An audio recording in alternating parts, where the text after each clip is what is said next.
નમસ્કાર મિત્રો, આજના આ વિડીયોમાં આપણે ગુજરાતના હવામાન સમાચાર અંગેની વાત કરીશું.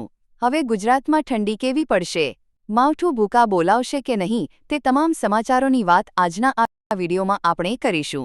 જો મિત્રો, હજુ તમે અમારી આ યુટ્યુબ ચેનલને સબસ્ક્રાઇબ નથી કરી તો જરૂરથી કરી લેજો અને આ વિડીયોને તમારી એક લાઇક જરૂરથી કરી દેજો. તો મિત્રો, આજે વાત કરીએ તો બંગાળની ખાડીમાં બે મોટા વરસાદી વાવાઝોડા જોવા મળી રહ્યા છે, જે આગામી દિવસોમાં ગુજરાત નજીક આવી શકે છે, જેના કારણે આજે હવામાન વિભાગે આગાહી કરી છે કે આગામી નવા વર્ષે એટલે કે વર્ષ 2026ના જાન્યુઆરી મહિનામાં માવઠું પડવાની શક્યતા છે.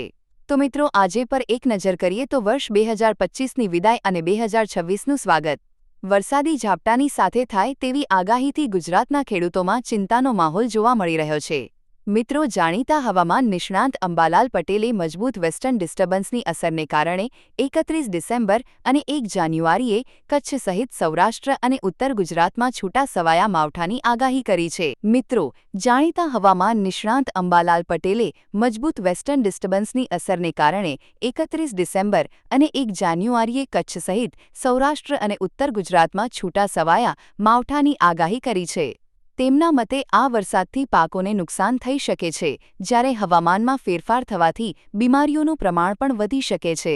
કચ્છમાં વરસાદની તીવ્રતા વધુ રહેવાની શક્યતા છે, જ્યારે સૌરાષ્ટ્રના મોરબી, સુરેન્દ્રનગર, રાજકોટ, જૂનાગઢ, પોરબંદર, દ્વારકા અને જામનગર તથા દરિયાકાંઠાના ભાવનગર, અમરેલી અને ગીર સોમનાથના જિલ્લામાં સામાન્ય ઝાપટાની આગાહી છે. ઉત્તર ગુજરાતના બનાસકાંઠા, સાબરકાંઠા, પાટણ અને મહેસાણામાં હળવો વરસાદ અને મિત્રો દક્ષિણ ગુજરાતમાં વાદળછાયું વાતાવરણ રહેવાનું અનુમાન છે. આ બદલતા હવામાનને કારણે ખેડૂતોમાં ચિંતા વ્યાપી છે. મિત્રો, ત્યાર પછી વાત કરીએ તો હવામાન વિભાગે ગુજરાતના સૌરાષ્ટ્ર, કચ્છ અને દીવ દમણમાં 31 ડિસેમ્બરથી આગળના દિવસોમાં સંપૂર્ણપણે સૂકું હવામાન